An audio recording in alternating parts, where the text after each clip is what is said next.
everyone, Novels Wonderland here. Thank you all for the love and support you've shown me and the channel. Danmachi, Shinigami, Chapter 128 to 136, Chapter 128. I'm home 1235 words, everyone, welcome. Seeing customers arrive, Mid stood up and came forward to greet them. Beside her stood an old man with white hair and a white beard, giving off the aura of a god. So this is Mid's patron deity, Rayleigh noted. Oh, children of that Astria girl, is it?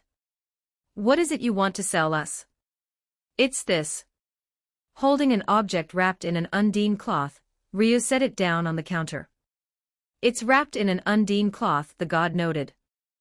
There are not many materials that need to be handled like that. Ryu unwrapped the cloth layer by layer, revealing the colored dragon liver of Amphisbaena inside. This is dragon liver. Diensect looked at the material in front of him with genuine surprise. This was an unexpected delight. It ranked 5 or 6 grades above what he had been expecting. Many precious medicines required the dragon liver of Amphisbaena in order for the concoction to transform into a perfect state. However, dragon liver remained precious. Normally, substitute ingredients were used to make medicine instead. Substitutes were cheaper, easier to mass-produce, and above all, dragon liver was something one could only hope to encounter by chance. Which was only natural. Amphisbaena's respawn time was 1 month, meaning it would only appear 12 times a year at most. If one factored in the time needed for subjugation, failed expeditions, and special circumstances, the number of successful subjugations in a year hovered around 10. Assuming the chance of getting a drop item was 30%, that meant all of Rio would only produce 2 or 3 dragon livers in an entire year. It could not be called anything but precious and rare. Likewise, miracle medicines made using Amphisbaena's dragon liver as a core material were also incredibly rare. I never thought you would defeat a monster Rex during your expedition, and even obtain a drop item. Good, very good. I will give you a price that will satisfy you. How about this number? The girls all looked toward Rayleigh. Feeling their gazes, Rayleigh put on a poker face, and looked straight at the god before him. Seeing that his smile was not friendly and instead somewhat sinister, Diensect coughed awkwardly twice, then raised his other hand and held up 3 fingers. Rayleigh said nothing and simply shook his head. At the same time, he pulled the undine cloth back over half of the dragon liver. Diensect showed a pained expression and added another finger. The curve at the corner of Rayleigh's mouth widened even more. He grabbed Diensect's hand and set it into the price range he had been expecting. Impossible. At that price. Before Diensect could make up some baseless excuse, Rayleigh had already wrapped the dragon liver back up and turned around. Now that I think about it, the Mayak Familia should also be interested in this, right? Since the Blue Pharmacy is not that far from here anyway, maybe. Fine, I get it. Diensect changed his tune. All right, I understand. We will go with your price, so put the dragon liver down. Pleasure doing business with you. Rayleigh shook hands with the unwilling Diensect. Seeing Diensect's pained expression, Mid turned her eyes away, as if she could not bear to look. Her god, although a great being full of compassion, harbored a greed for wealth and profit that was almost equal to the degree of his greatness. And just like an upstart among mortals, this god's everyday personality was quite unpleasant. What an annoying brat. Diensect curled his lip, then added, and you are that smith who forged that heretical cursed blade like Tenseiga, are you not? Don't go forging troublesome things like that anymore. Or our business is going to get worse. The white-haired god looked like a miser, and at the same time like an angry cat with its fur standing on end.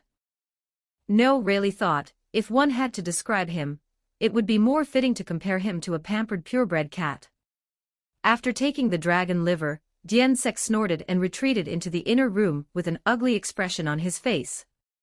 Only then did Mid dare to step forward. She came to Rayleigh's side and softly spoke, it has been a long time, Rayleigh-san. It really has. Rayleigh smiled and raised a hand to pat the girl's head. For a moment, it made him feel as if he were looking at Ace. The first impression these two girls give really is quite similar, he noted internally. Before you took care of me, and I have always wanted to find a chance to thank you.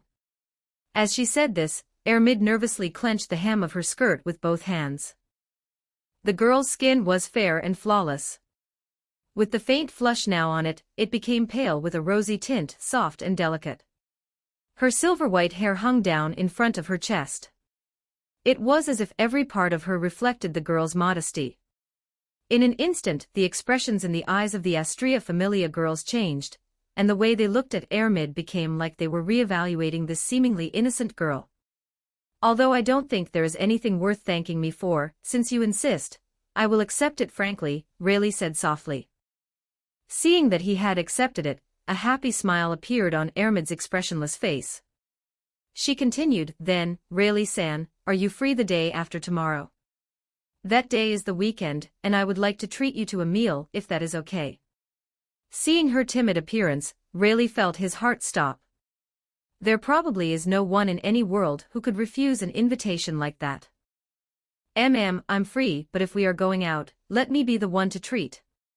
As a senior adventurer, I still need to keep a little of my dignity. Could you come here and pick me up at 10 in the morning? Understood. Rayleigh nodded. After that, he left together with the girls of the Astrea Familia. But on the way back, all of them seemed thoughtful. No one took the initiative to start a conversation, and the atmosphere was somewhat strange. Rayleigh returned home. Before he had even entered, he saw an adventurer crash out through his own door. It was a burly man over 180 centimeters tall. After flying out, the man slid along the ground for a distance before stopping at Rayleigh's feet. Looking at this man, Rayleigh realized he did not recognize him. Very quickly, the man climbed back up from the ground and shouted toward the inside of the house.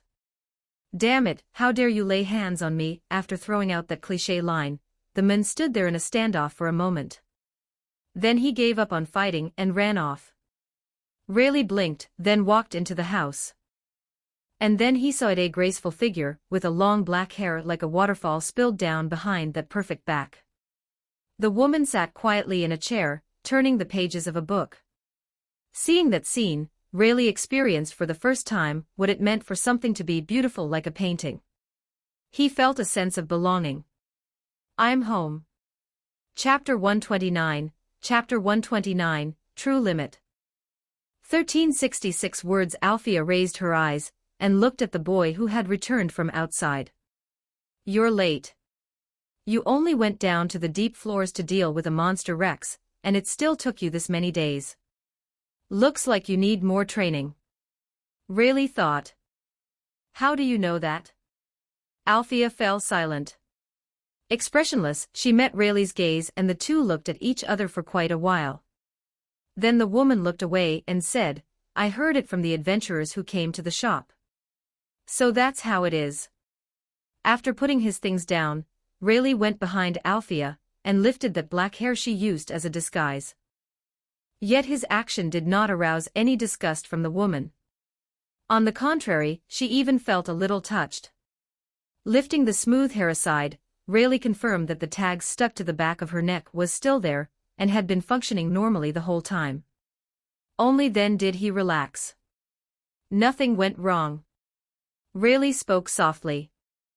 This tags was something he stayed up for several nights in a row making before he left. He stored the power of Kaido inside the tags, letting it release on schedule every day to take the place of his treatment while he was away. This tags was a consumable. It could only last 4 or 5 days before shattering and disappearing. And it was not cheap, either. For ordinary adventurers, even potions were more cost-effective than this. And it could not replace a magic sword. There was no such thing as a magic scroll in this world. The kind of wondrous item where magic was sealed into parchment, and could be activated just by tearing it open did not exist in Oro. Otherwise, there would be no point to magic swords. The reason was simple. There were no true sealing arts in this world.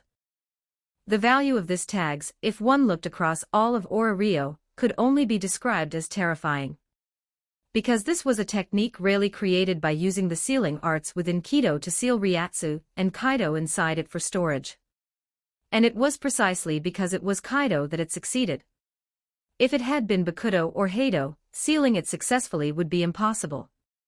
The difficulty was not even on the same level as sealing Kaido. To waste your strength on doing something like this before an expedition. What a foolish man. Althea spoke in an unpleasant tone. But that was not what she was thinking inside. In truth, her illness was not something that lasted only a day or two. Even if the treatment stopped, it would merely return to how it was before. She was already used to that kind of pain. But Rayleigh would not listen. If she was treated on time every day, it could suppress her symptoms, and at the very least she would not have to suffer so much that she wished for death. Just to make things a little easier for her, he raised the risk to himself when entering the dungeon. It could only be described as foolish. Maybe I should just do this instead. Feeling that her hair was in the way, Althea raised her hands, grabbed a lock on each side and parted her long hair into two bunches. Rayleigh was stunned. Looking at Althea holding up her own hair and turning her hairstyle into twin tails, his brain suffered an unprecedented shock. His brain crashed. All that remained in his eyes was Althea's trying to act cute pose. "What's wrong with you?" Althea noticed Rayleigh staring at her blankly and asked in some confusion. But there was no response. "Rayleigh?" She frowned and tilted her head. The terrifying damage output reduced Rayleigh to critical health. He staggered, covering his stopped heart with one hand, and screamed inwardly, "Please don't keep being this cute." With difficulty, he raised his face and looked at Althea, who stood up and was staring at him with concern. "Too cute." Althea froze. Then, in an instant, her expression turned cold. "Are you an idiot?" After saying that, she stepped onto the stairs and returned to the attic. Only Rayleigh was left behind, replaying that overwhelmingly adorable image in his mind, unable to calm down for a long time. Twin-tailed Wani-san. She was a top-tier mature beauty, yet she could still be this adorable. That was unfair. Even though it was praise, Althea did not seem happy about it. In any case, she did not even come down for dinner. Rayleigh went out and bought a fruitcake, then left it outside the attic.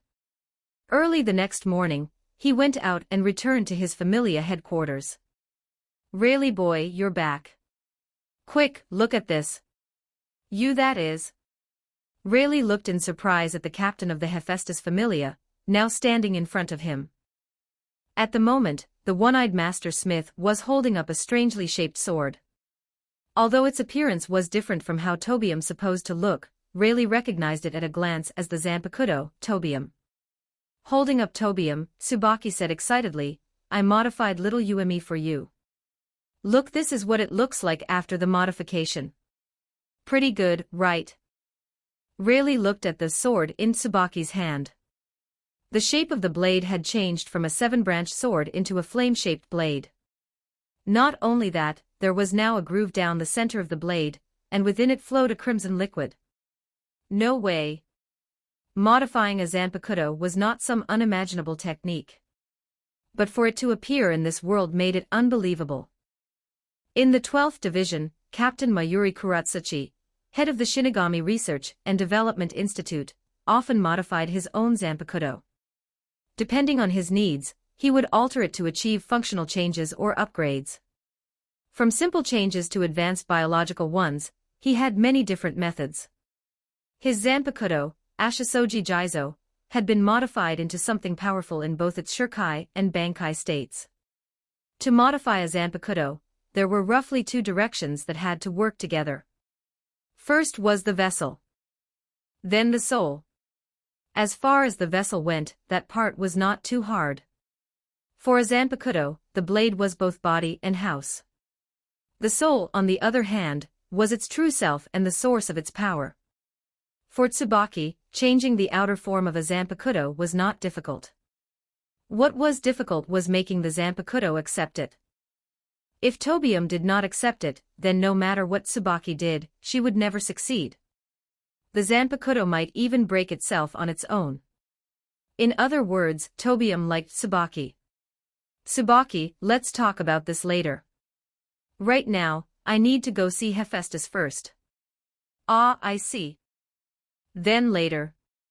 Tsubaki was not the least bit draggy. As soon as she heard Rayleigh say that, she turned around and left. The subject of Zanpakuto modification had to be discussed properly. Half an hour later, after updating his fauna, Rayleigh looked at his numbers and frowned tightly. Strength, S999. Endurance, S999. Dexterity, S995. Agility, SS1088. Magic, SSS 1275. His magic broke past the range of SSS, yet it still did not seem to have reached the top. Blacksmith and spirit healing development abilities had both ranked up, reaching H. As for swordsman, it was still at its initial I rank. Should I level up? To fill the vessel completely, the total proficiency required was under 400. Although it was only a vague feeling, Rayleigh thought that was about right. However, the difficulty of obtaining those 400 points of proficiency was hell mode. He subjugated a monster Rex, killed an enhanced species, and on top of that gained Excelia provided by the Zanpakuto. Even so, it still was not enough. There would not be any major incidents in the near future. Compared to rushing forward impatiently, consolidating his foundation was the real path. As everyone knew, peak level still could not beat absolute completion. Then let me see what my true limit really is. Read 30 chapters ahead and support me on Patreon. com/Nobaya Translator Chapter 130, Chapter 130, Althea Training 1282. Words. That day, Rayleigh called Althea over. Althea watched as Rayleigh opened the floorboards on the first floor. Looking at the entrance leading underground, she didn't hesitate.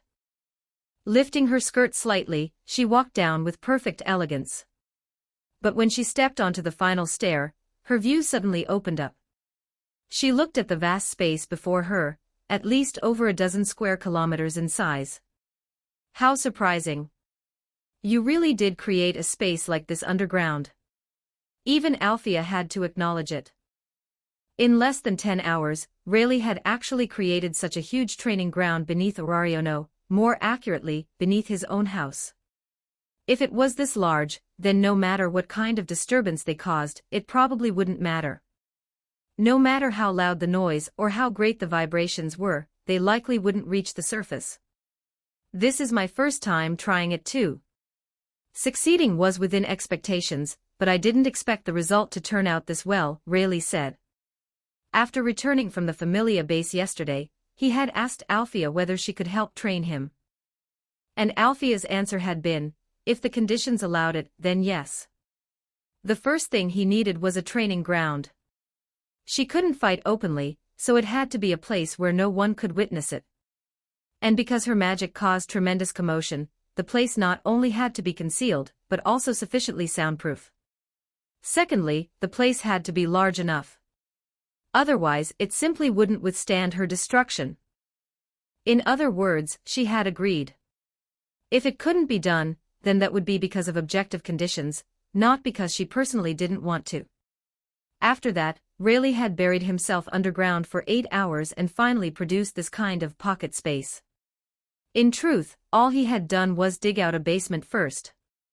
After that, he created a barrier through Keto, then continuously expanded the space inside the barrier using more Keto. Southwest. Although this place looked extremely vast, the room they had actually entered was only about the size of a wine cellar.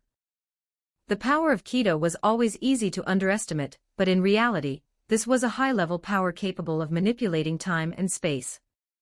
Spatial transfer, spatial creation, spatial fixation, time stoppage, interference with the timeline. Keto was a tremendously powerful force capable of even these things. This training ground was something Rayleigh had created by unfolding and extending space. This sky looks pretty realistic. Thanks for the compliment. Then let's not waste time. Let's begin. ALRI, huh? Rayleigh had only just agreed. Before he could even prepare himself or move into a proper position, Althea's figure had already appeared in front of him, as if by teleportation. A knife-hand strike swept across horizontally. Rayleigh didn't even have time to finish saying, "All right," before he threw himself into a full backward lean. In order to dodge that strike, he even used the acceleration technique of Shuinpa with his upper body. The result was that he flipped backward and landed face-first on the ground. His face pressed against the floor, Rayleigh pushed himself up with both hands. But a foot was already in front of his chin. This time, he failed to dodge. The sharp pain from his chin lasted only for an instant. Because in the very next second, everything above his neck lost sensation from the vicious impact, leaving only numbness behind. "It hurts. It really hurts." Rayleigh spat out a mouthful of blood. That one kick had directly turned his whole mouth bloody. When he opened his mouth, several teeth came out mixed together with the blood. Forget the naked eye, even none of the five senses could keep up with Althea's speed. So this is a level 7 strength. There's something else mixed into it too. Althea's figure vanished once again. The moment Rayleigh saw her disappear from where she stood, he instinctively applied his own habits to the situation, and judged that she would appear behind him. So in an instant, he flung out a large mass of thick golden chains. Bakudo number 63, Seijo Sabaku. Several golden chains shot out. But what they aimed at was apparently empty space, and yet, in that very next instant, a figure appeared there. A trace of surprise appeared on Althea's face. Piece of the soul. Silentium Eden activated. After the golden chains approached Althea, they rapidly faded, and in the blink of an eye they could no longer be maintained. They shattered into segment after segment and dispersed into the air. Seeing Althea appear in the very spot he predicted, Rayleigh didn't feel happy. Instead, he was horrified. Because that proved his guess was correct. That just now was Shuinpa. For a moment, Rayleigh found it hard to believe. That's right. It was Shuinpa. Althea had used the ho-ho of the Zankinsoki. And not only that, her proficiency was already fully on par with his. It didn't look like something she had only just learned. After thinking about it, Rayleigh understood the reason. This is why Althea is called the incarnation of talent. She had only seen Zard's swordsmanship once, yet she could reproduce it perfectly. Shuinpa was the same. In the final analysis, it's only a technique developed by someone. Aside from the method of controlling Ryuryoku, it's just a kind of movement art. For a monster of talent like Althea, seeing it once was enough. And because the one she observed was me, the degree of completion of the Shuinpa was reproduced directly. If she were allowed to observe the Shuinpa of Yoruchi Shihoin, the flash goddess, then she might surpass me on the spot. The moment that thought crossed his mind, Rayleigh gained an even deeper understanding of Althea's ability. This is a being judged to possess the potential to subjugate the one-eyed black dragon alone. The power of Kaido flowed through his whole body, and Rayleigh's injuries began to recover at a speed visible to the naked eye. A full recovery would probably take 1 or 2 minutes. Take your stance. Althea gave a reminder. Rayleigh's pupils instantly contracted, and his line of sight locked tightly onto Althea. But it was still futile. She's simply too fast. She shouldn't know how to use a Zanpakuto to assist in controlling Ryatsu yet. In other words, she reached this level relying on physical ability alone. Incredibly strong. So strong that it's almost unreasonable. If she had shown this level of seriousness in the war a few months ago, then at most within 3 minutes, they would all have been wiped out. The instant the figure in his eyes disappeared, Rayleigh also used Shuinpa at the same time. There was no clear direction. He was simply trying to escape. However, in the middle of his high-speed movement, a slender hand suddenly came to rest on his shoulder. Rayleigh could hardly believe it. Because Althea had learned this technique by imitating his own Shuinpa, the level she should have been able to display ought to have been the same as his. She shouldn't have been able to catch up to him. And yet being caught up to meant that Althea's speed surpassed his so. In just that short amount of time, had she already mastered Shuinpa to the point of surpassing me, the original user? A force was applied to his body. Rayleigh only felt the world in front of his eyes spin rapidly. Then his entire body was slammed onto the ground. Blankly, he looked up at the false sky he himself had created. Read 30 chapters ahead and support me on Patreon.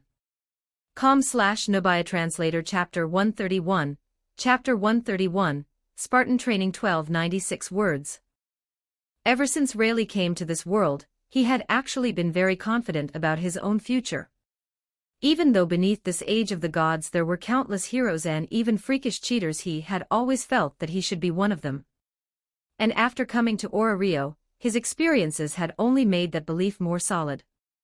But now he finally understood what a real cheat monster was. Level suppression did not even matter. Even if the two of them were at the same level, he probably still would not be able to defeat Althea. This was not a gap in strength. It was a gap in talent.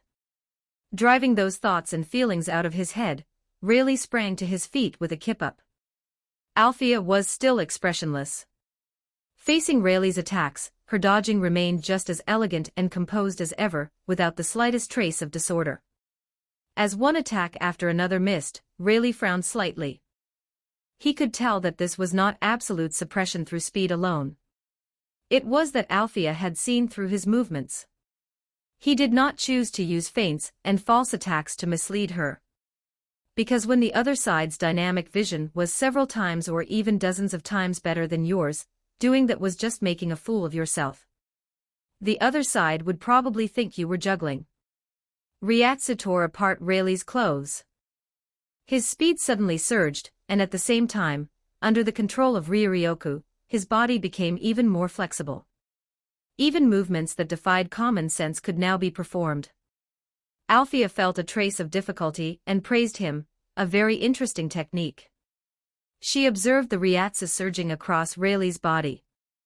With one glance, she could tell that it was a kind of enhancement magic, and one with a certain amount of risk at that. Rayleigh explained, "This is Shunko." He did not say anything more. In any case, he was about to show the rest of it. His figure became a black line. In the blink of an eye, he crossed more than 10 meters and arrived in front of Althea. Althea raised one hand, extending her palm forward at a low angle. At the same time, she turned her body slightly sideways, slid one foot a little backward, and rooted herself to the ground. The distance had closed as he had entered attack range. Rayleigh was just about to strike when a shock suddenly came straight at his face. His body tilted backward, but he did not get blown away or fall down.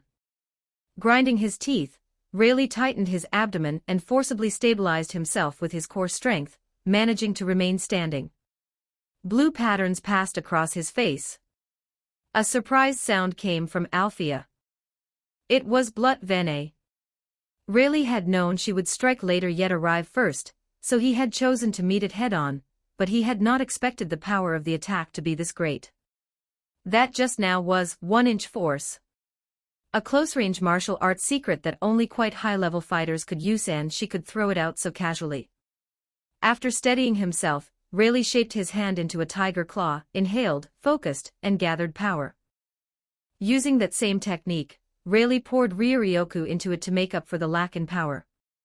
If he directly attacked with Ryatsu, it would be nullified by Silentium Eden. So he could not fire the Ryatsu out. Instead, he had to turn it into propulsion. The air exploded. A mock ring bloomed between the two of them. Within 1,000th of a second, Althea instantly applied 2 bursts of force to her arm for acceleration, then snapped out a strike with it. The two attacks collided. Rayleigh's attack was dispersed, and what was dispersed along with it was the ground across a range of dozens of meters. The earth itself was flipped up by Althea's strike. Rayleigh could not hold on this time. Without using a Zanpakuto, he was already bringing out 90% of his power, yet he still had no way of dealing with Althea. And Althea had not even used magic. She was merely training him with hand-to-hand combat. "You can rest for a bit now," Althea suddenly said. Hearing that, Rayleigh let out a sigh of relief. Honestly speaking, the pressure he felt when facing Althea was enormous. Especially when Althea was actually serious. If it were some third-rate fighter, just facing that level of hostility would probably be enough to make their liver and gall burst from fear. Rayleigh took 2 breaths, then pushed himself up from the spot. But before he could even steady himself, Althea had already appeared behind him and said, "Break's over. Time to continue." That single sentence instantly left Rayleigh dumbfounded. He blankly turned his head, wanting to ask what she meant, but the woman's fist was already coming for his eye socket. Cold sweat instantly poured down Rayleigh's back. He activated Blut Vene, and at the same time used the technique of Shunko to slam his elbow into Althea's fist. After the two collided, Althea's attack trajectory was successfully altered. But Rayleigh did not dare feel happy. "You called that a short break?" "That was way too short." Rayleigh's body tilted sideways as Althea calmly followed up with another punch. If it had been a weapon, it might have been knocked away, and to launch another attack it would have needed a certain amount of distance to accelerate again. And the larger the weapon, the more distance it needed. But a fist did not. As long as the upper arm pushed it, it could still produce perfectly good power. A punch smashed down onto the top of Rayleigh's head. His head jerked violently, and he dropped straight to the ground. There was no time to use Blut Vene. Looking at Rayleigh collapsed on the ground, Althea glanced around this space again and found that there were no chairs, nor anywhere particularly clean. So she let out a sigh. While unconscious, Rayleigh only felt a faint fragrance lingering around the tip of his nose. With every breath, the pleasant scent entered his body, making him feel strangely comfortable. After about 8 minutes, Rayleigh slowly woke up. And then he froze. Lying on the woman's lap, Rayleigh looked at Althea in front of him, her eyes closed, and was drawn in by that beauty capable of toppling kingdoms. He stared without blinking for a good while. Only when Althea suddenly opened her eyes, those beautiful mismatched eyes looked down at him. "You're awake?" "Oh, why yeah." "Then let's continue." Rayleigh thought. That night, even in his dreams, Rayleigh would suddenly spring up from the bed, his nerves taut as he guarded against his surroundings. Althea's training was way too Spartan. Or rather, even Sparta would have to tattoo her name on itself. This was no longer squeezing him dry. It was a trial of life and death. At least 4 times every hour, Rayleigh would feel a life-threatening crisis. And out of those 4 times, in at least 2 of them, he would see his life flash before his eyes. He had heard that this kind of experience happened because life itself searched through past experiences for a way to survive at a critical moment. Now, Rayleigh could personally verify if that saying was absolutely true. If that were not the case, he would already be getting fitted for funeral clothes by now. After resting through the night, Rayleigh only felt even worse. Because under Althea's orders, he was not allowed to use Kaido to completely heal his wounds. He had only done basic treatment, and then waited for them to recover naturally. Chapter 132, Chapter 132, Air Mid 1285 words. In front of the Diensec Familia's clinic, a girl in a white dress stood there, calm on the surface but inwardly nervous, waiting for the arrival of the person she had arranged to meet. Since morning, she had carefully dressed herself up, taking out a mirror every 5 minutes to check her makeup. Although it was only light makeup, it perfectly brought out the girl's beauty. The members of the Familia who were on duty were all extremely concerned by how she was acting. Just what kind of person could possibly have the honor of going on a date with their heir mid? Everyone was curious. Only one person looked as if his eyes were about to split open, the resentment pouring off him, making people afraid to approach. If one looked over, that vengeful spirit-like thing was actually Diensec himself. At that moment, the white-haired god was lying by the window, staring fixedly at the far end of the road, wanting to memorize the appearance of the pest that was infringing on his profits. The appointed time was getting close. A figure appeared there at last, immediately drawing everyone's attention. And then they saw a girl. Not a man. When they saw that the person who appeared was a girl, half of the people who were peeking suddenly lost interest. Some even felt disappointed. The only one who was happy was Dian Sect. Oh, so it's just girls being close with each other. That's fine. As long as it's not with a man. Just as he was taking that for granted, that girl simply walked right past Ermid. She did not speak, nor did she greet her. At most, she only gave Ermid a few extra glances. That was easy enough to understand. After all, she was a beautiful girl that looked like an angel.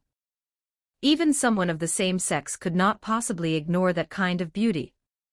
If she appeared before someone in desperate need of salvation, they might even kneel and worship her on the spot. No, that was not the point. Ermid had not greeted her either. So they did not actually know each other. The people who had already felt disappointed suddenly became expectant again. Just then, the figure of a boy appeared. A white-haired boy with a handsome face. Because of his young age, his features still leaned somewhat toward softness. He was tall, straight, and slender, dressed in a neat shirt. That is.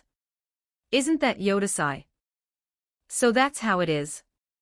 No wonder Ermid spoke to him last time. So handsome. What a handsome human boy.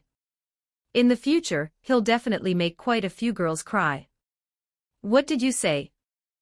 If he made Ermid cry, I absolutely won't forgive him. The Dian Sect Familia will treat him as its greatest enemy. Rayleigh's footsteps suddenly paused.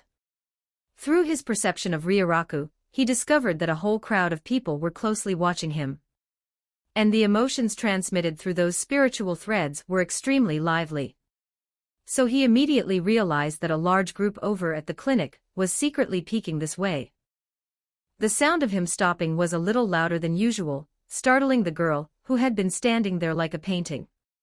Ermid raised her head, her bright eyes turning toward the top of the steps, and then a gleam flowed through them. Before Rayleigh could come closer, she had already taken the initiative to walk toward him. Rayleigh-san, you're here. Because she had been too anxious and did not watch her footing, the girl tripped and pitched forward toward the ground. Rayleigh reacted quickly and immediately stepped forward to catch her. The first thought that came to his mind the moment he caught the girl in his arms was that she was really very petite. And that she smelled very nice. It seemed that most of the beautiful girls he knew naturally carried this kind of refreshing, pleasant fragrance. Are you all right? Although he had caught her, the inertia from falling, as well as the body's instinctive tensing of bones and muscles when encountering danger, could still cause injury. Without waiting for the girl to answer, Rayleigh's palm had already begun channeling Kaido, sending healing power into her body. That warm feeling made Ermid feel her whole body heat up slightly. She let out a small sound, then immediately shut her mouth tightly. Only when Rayleigh asked if she was all right did she answer, I am fine. Sorry, I wasn't watching where I was stepping. What is there to apologize for? As long as you aren't hurt, that's what matters. Rayleigh placed both hands under the girl's arms and helped her up like a small animal. Only then did he calmly look over the girl's appearance today. The white chiffon blouse with frills suited her very well, and the fitted waist was especially charming. Her light, fluttering short skirt, and the cute mini bag slung diagonally across her chest. Her fine silver white hair was like exquisite silk, clearly cared for with great attention, smooth, and not frizzy in the slightest. Not a single stray hair stuck up anywhere. There was a Dian Sect emblem on the beret on top of her head. Rayleigh held out a hand to the girl, thinking that this way she would not trip again. A subtle flush appeared on Ermid's face. She placed her hand in Rayleigh's palm, and the two of them walked away hand in hand, leaving the sight of the Dian Sect crowd. The white-haired god nearly ground his teeth to pieces.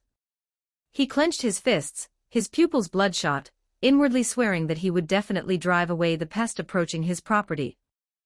Got my back. This is bad. Lord Dian Sect fell off his chair. Hurry, call a healer. Rayleigh took Ermid around the streets for a while, and watched a street performance with her. After that, they arrived at the cafe Elise had once visited. However, he did not notice the shop owner's look of disgust, as if she were looking at trash. He only found it strange why the attitude of the service this time was so much worse than last time. At lunchtime, the two of them arrived at the hostess of fertility. For Rayleigh, this was a place he wanted to avoid getting too involved with, but Ermid was very interested in the shop. Although this place had all kinds of hidden circumstances behind it, the shop itself was still quite good. By this world's standards of beauty, the hostess of fertility's decor was among the most fashionable and trendy in all of Rio. But in Rayleigh's eyes, a place like the Flame Bee Pavilion, which had a stronger sense of fantasy, was actually more distinctive. After the two sat down, Anya came over holding the menu. "Please order, Naya." The moment Rayleigh saw her, he could not help thinking of a stray orange cat he had fed once before, so he smiled and greeted her. "Hello, Anya. Long time no see." "It's you, long time no see, Naya. Please order more expensive dishes so Anya's evaluation goes up, Naya." Ermid curiously looked around at the shop's decor. It seemed her taste also followed this world's mainstream aesthetics. Rayleigh asked, "Ermid, what kind of flavor do you like? Salty, sweet, or spicy?" "I want to try spicy." Looking at the girl, who seemed a little eager to try it, Rayleigh nodded. Then he looked through the menu and found the dishes marked as containing chili peppers. Read 30 chapters ahead and support me on Patreon. com/Nobia-Translator Chapter 133, Chapter 133, Hot Pot. 1387 words. "I'm not really fond of dishes with big chunks of meat," Ermid said while looking at the menu. Rayleigh understood immediately. The main customers of the hostess of fertility were adventurers. And whether male or female, adventurers were generally bold and hardy people, so the food here was also very rough and heroic in style. Large portions, thick cuts of meat, maximum satisfaction. That was part of the restaurant's whole business strategy. It gave people the feeling that every valise was well spent. But for a reserved girl like Ermid, those dishes were a little too manly. "I didn't expect you to be into spicy food. My tolerance isn't very high." So she couldn't really handle spicy food, but still liked the stimulation of it. That was probably what she meant. Rayleigh understood, and he suddenly thought of something. "If it's hot pot, you might actually like it." The girl had heard his muttering, so Rayleigh simply explained it to her. "It's a very popular dish from my hometown. You slice the meat into very thin rolls, then just swish them in the broth for a few seconds and you get this fresh, tender, spicy flavor. And there's also shrimp paste, tripe," and Ermid listened with complete focus. Even the cat girl beside them had the same reaction. It was as if she were actively imagining what kind of thing Rayleigh was describing. "What's going on here?" Suddenly, the tavern's final boss, Mamma Mia, walked over. She had probably seen that Anya still hadn't finished taking the order and got worried.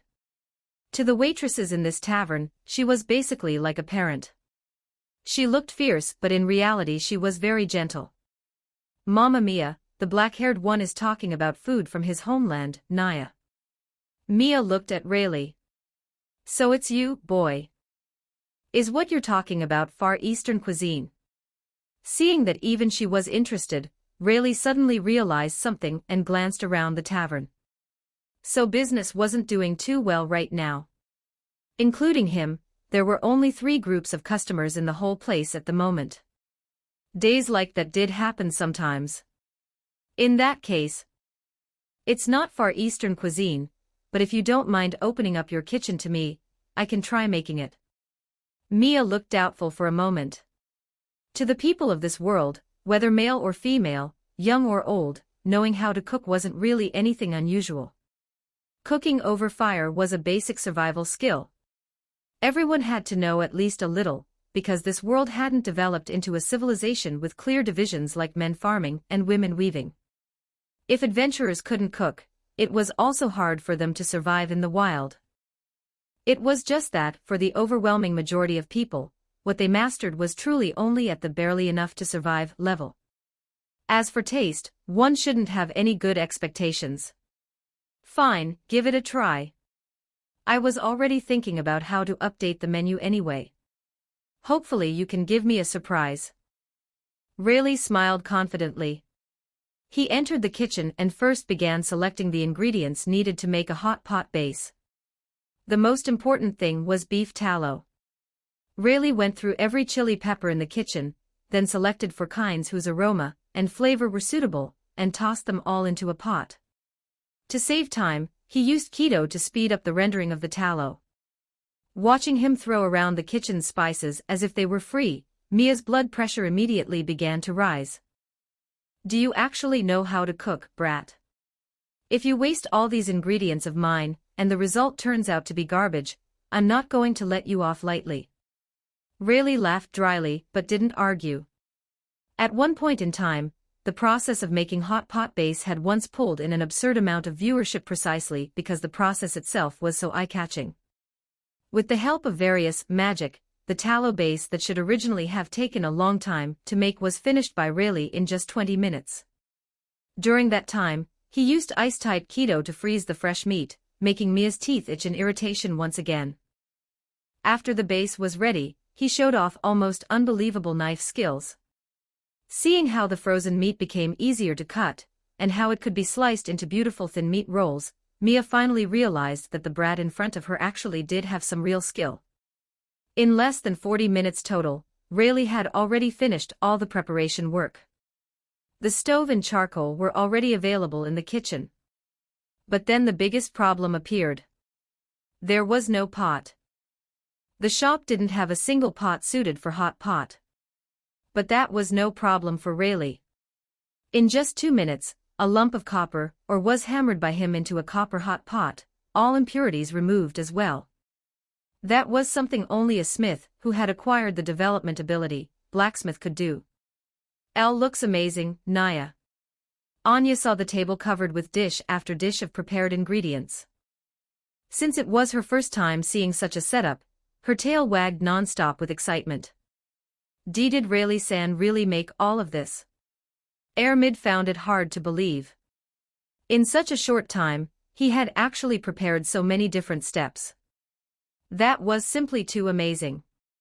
Looking at the red broth bubbling in the copper pot, everyone present unconsciously began producing a great deal of saliva. It's practically like lava. Anya looked at the red soup in the pot with some fear. At that moment, Rayleigh brought out the dipping sauce he had mixed. Using a fork, he picked up a slice of rolled meat and lowered it into the pot, waiting about 5 seconds. When he lifted the fork again, the meat roll had unfurled, and the grain made by the fat was clearly visible. The cat girl let out a sound of amazement. Rayleigh dipped the meat once into the sauce, then put it into his mouth. The people around him were immediately stirred by the expression on his face, unable to suppress their curiosity any longer. Ermid, Anya, and Mia all copied what he did. They swished the meat a few times in the lava, dipped it once into the sauce, then nervously tasted it. After chewing just twice, the 3 of them instantly showed delighted expressions. Ermid covered her mouth a little as she chewed, her eyes widening. Spiciness, fragrance, and many layered flavors on top of that. And this meat so soft, so tender. Delicious, Naya. Too delicious, Naya. The cat girl had already completely lost control and turned into a machine that could only say delicious. After the initial surprise, Mia began trying the other ingredients. Then she discovered that every single one of them was delicious. You've really got skill. This is called hot pot, right? I've seen a lot in my life, but this is the first time I've ever eaten a dish like this. Rayleigh smiled. Seeing the food of his homeland be recognized made him very happy. The base I made in the kitchen just now should still be enough for around 20 more uses. Since I used your ingredients, it all belongs to you. Mia froze for a moment, then burst out laughing. One huge smack after another landed on Rayleigh's back. Cough, cough, dash. The slap of a level 6 powerhouse is so heavy. Even Ermid's usually cool-looking face had turned red from the hot pot. Seeing how much she liked it, a thought suddenly appeared in Rayleigh's mind. Could it be that beneath this ice beauty exterior, there was actually a hidden fiery side? The aroma of the hot pot drifted out into the street. It even spread more than 500 meters away, drawing adventurers on the road over one after another. Before long, the tavern, which had originally had poor business, became so crowded it looked like it was about to burst open, with the line stretching all the way to the end of the street. Looking at the scene, Rayleigh almost felt as if he had returned to his previous world. Chapter 134, Chapter 134, Auraina's 1327 words. Ever since that day hot pot instantly swept through all of Ora Rio. Every day, the line at the Hostess of Fertility stretched past 1,000 people, to the point that they had no choice but to start limiting customers.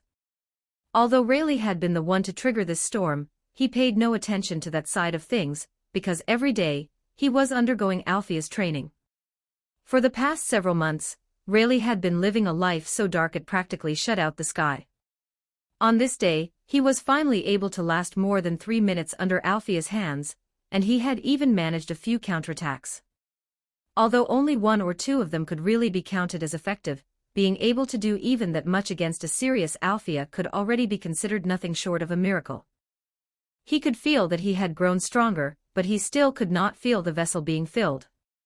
That day, he went to Hephaestus to have his status updated.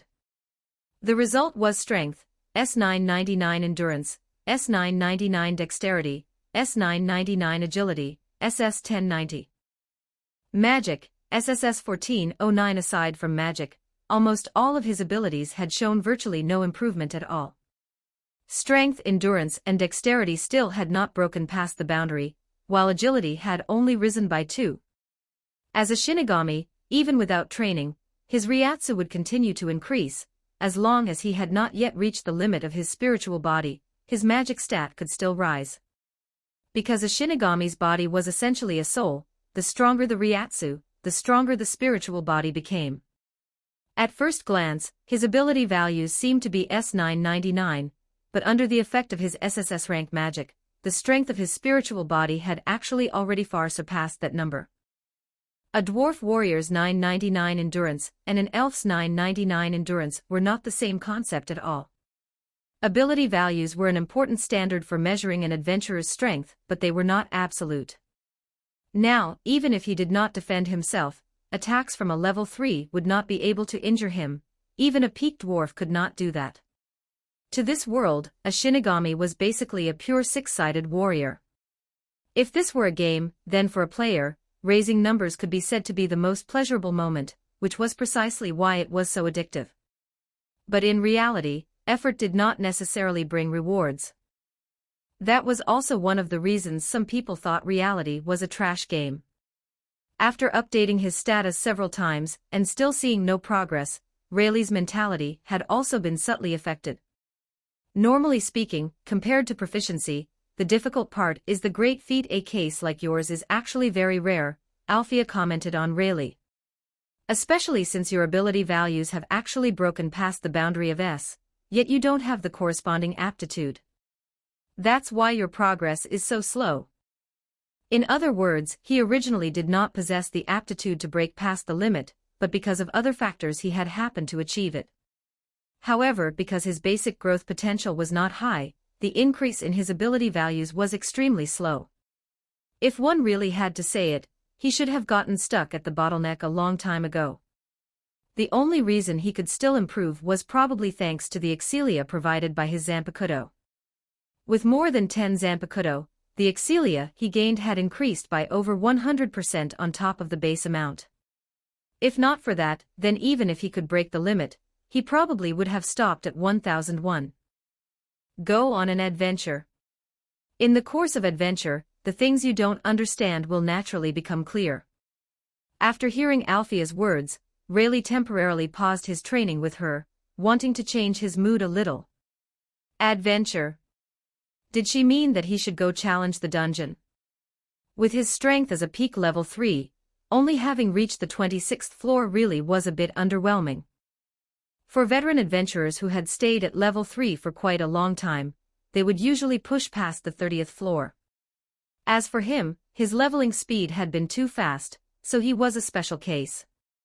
Speaking of which, would I gain anything if I talked with someone who had similar troubles? Rayleigh first thought of Althea, but after only 1 second, he gave up on that idea. He felt like he would just get beaten down until not even his body was left intact. Rayleigh. As Rayleigh was walking through the street, someone suddenly called out his name. He turned around and saw that it was a member from the Hephaestus Familia, a human smith named Gulliver. Gulliver, what's wrong? Seeing how urgent the other man looked, Rayleigh asked. Gulliver panted a few times. Lady Hephaestus is looking for you. I went to your house but couldn't find you. Thanks for your hard work. Rayleigh patted the man on the shoulder and thanked him. Hephaestus, did something urgent happen? He thought about it as he walked, but still could not arrive at any conclusion. Soon, Rayleigh came before the goddess. Hephaestus, you were looking for me. So you're here. The goddess frowned slightly and said to Rayleigh, come with me. Rayleigh did not ask anything else, and only silently followed behind his goddess. The two of them arrived at the guild. There Hephaestus said something to a guild employee, and then the two of them were led to a special place, where a hidden door was opened. This is... Rayleigh's eyes widened slightly. At this point, he suddenly understood where they were about to go. This path was probably a hidden passage leading to the room of the old god Aurenas. Although he had already guessed it, he still kept silent and matched his pace to Hephaestus. The long corridor was built from stacked stone bricks, while fire sources on the walls provided light. The guild employee did not continue leading them, and instead let only Hephaestus and him enter. There were no forks in the path here. After walking straight ahead for some time, Rayleigh saw a stronger light source. After stepping out of the narrow corridor, they entered a vast underground space, as wide as a plaza. And at the center of the area stood a high seat. Upon it sat a god. So that was the old god Aurenas. Rayleigh glanced at him twice, then withdrew his gaze. So you have come. The old god's voice echoed through the underground space. Hephaestus answered with a quiet It was not that she had any particular dissatisfaction with Aurenas, she was simply serious, that was all. Then, has the matter already been explained to Yodasai? Since you have decided to take responsibility for that child with special talent, then this matter indeed ought to be handled by your side. I will issue a special permit. Rayleigh was completely confused by what he was hearing. He looked toward his goddess. At that moment, Hephaestus also looked at him and said with a solemn expression, Listen to me, Rayleigh. There is a mission and it may be dangerous. You can choose to go or refuse.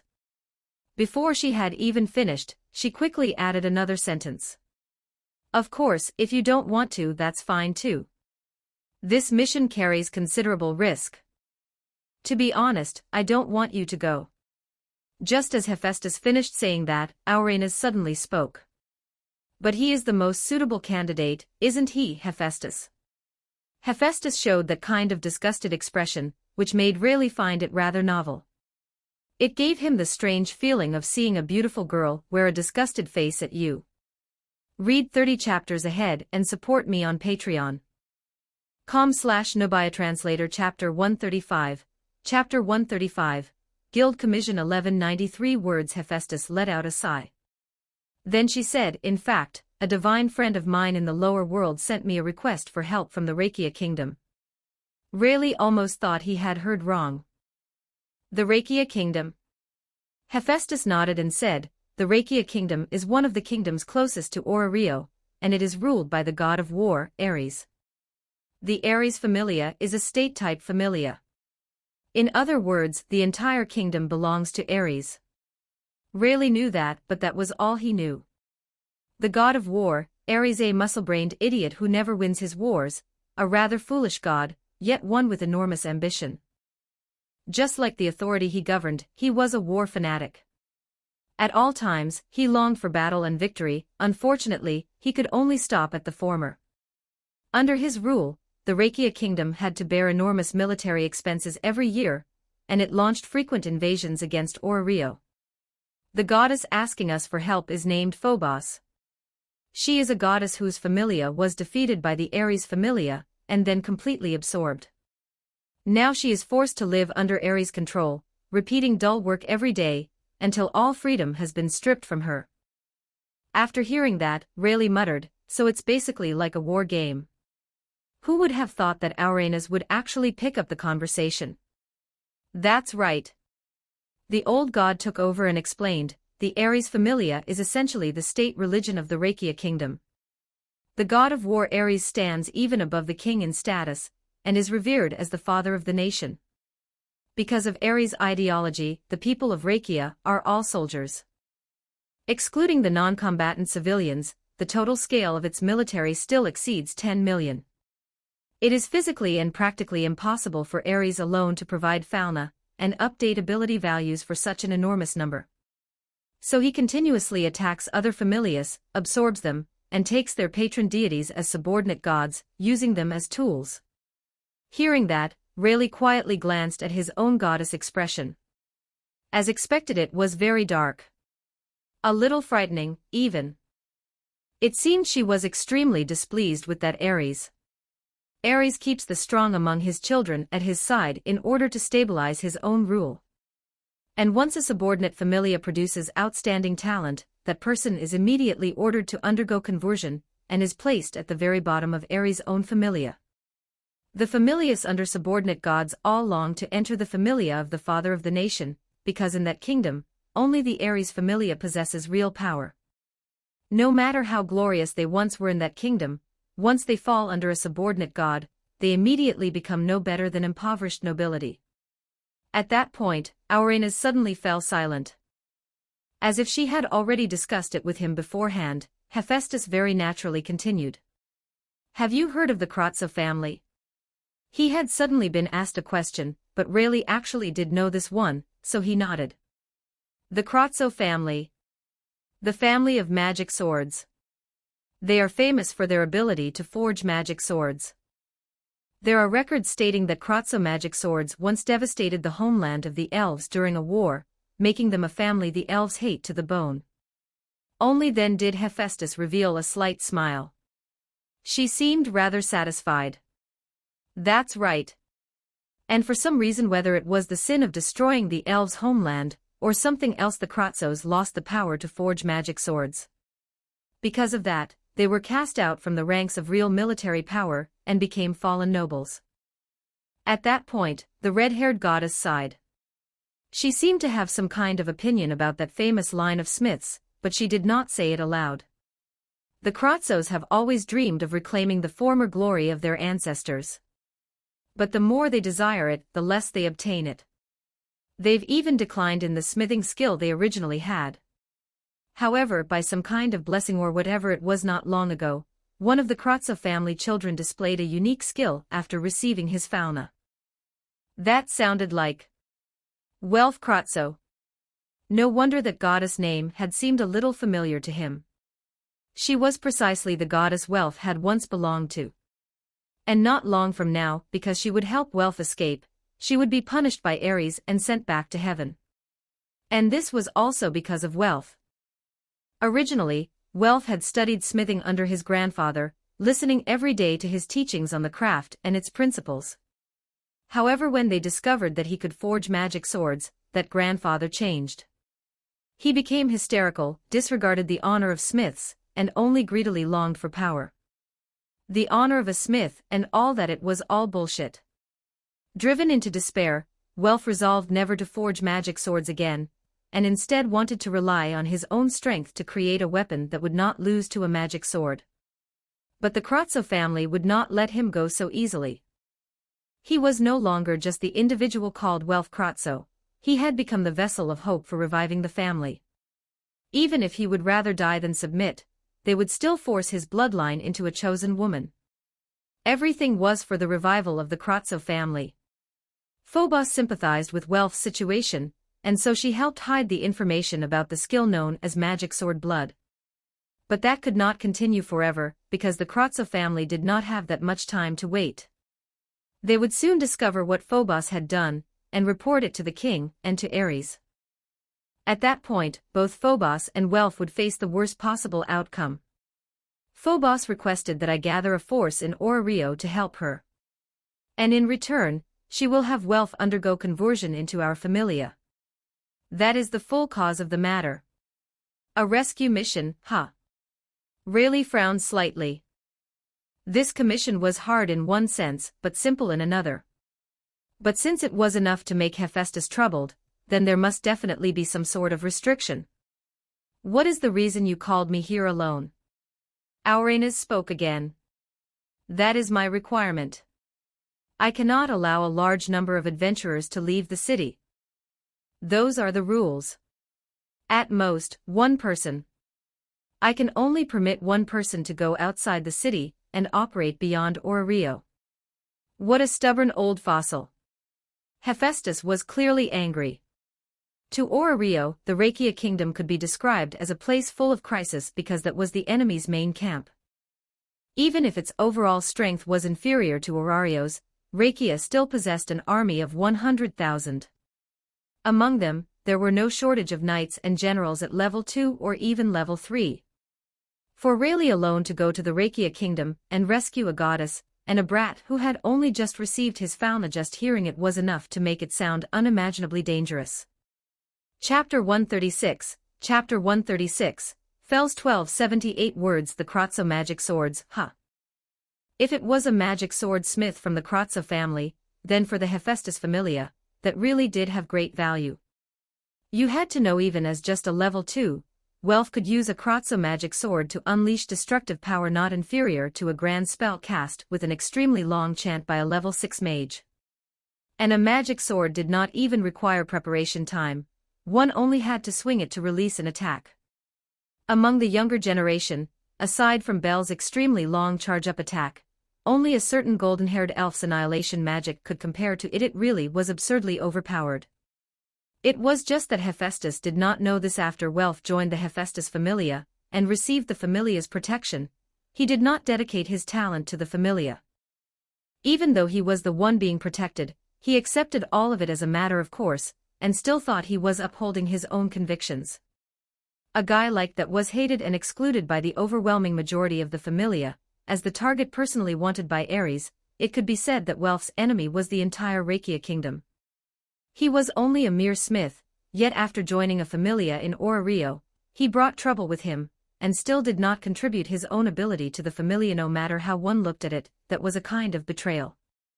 The craftsmen of the Hephaestus familia were all people with the soul of a smith, the kind who, in his previous world, would have been the sort of hardcore enthusiasts famous for obsessing over their craft.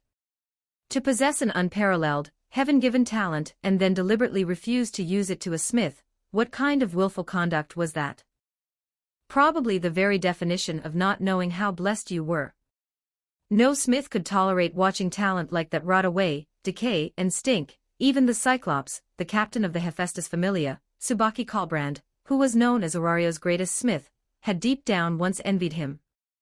A magic sword casually forged by Welf was already a distant dream that ordinary people could never reach in their entire lives.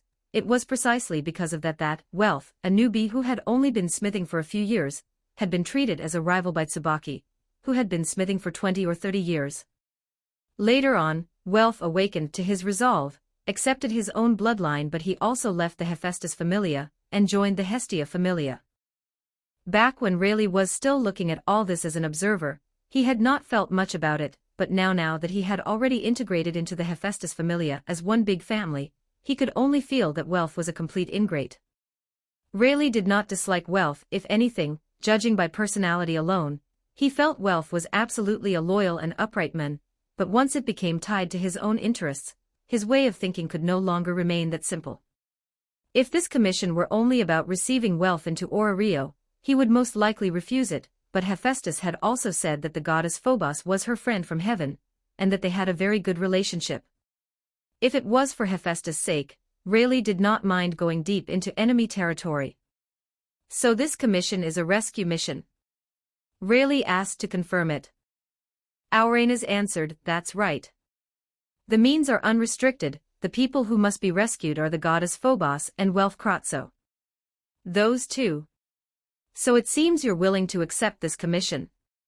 Rayleigh glanced at his own goddess, his gaze sharpened slightly. That expression was that worry. Though it was not worry for him alone, there was also. Deep in her eyes, there was hesitation.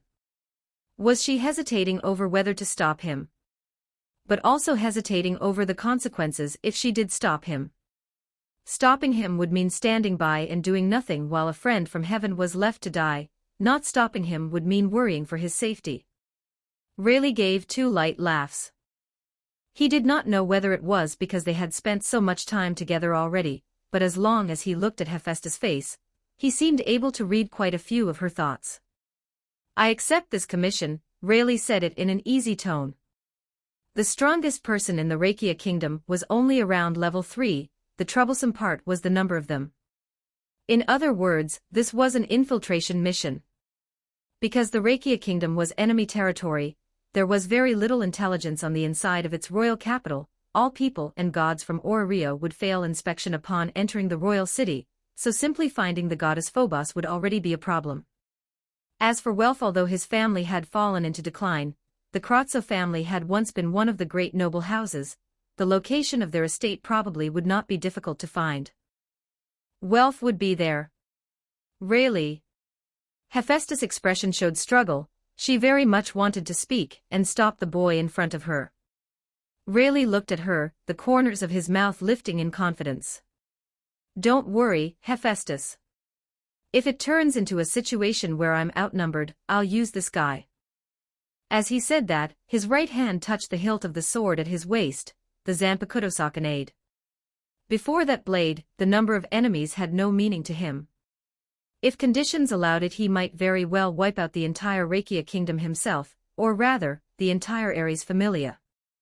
Of course, that was only talk, even if the two sides were forces that periodically came into conflict. If he really carried out slaughter on the scale of 100,000 people, then that would no longer be something that could be explained away. He would definitely be judged for it, and he would be labeled as a supervillain far worse in nature than Evolus. He might even gain a title like Demon King or something. I believe in your strength, but you still have to make me a promise. Hephaestus gave him a serious warning. You must return safely and without harm. Rayleigh nodded heavily. It's a promise.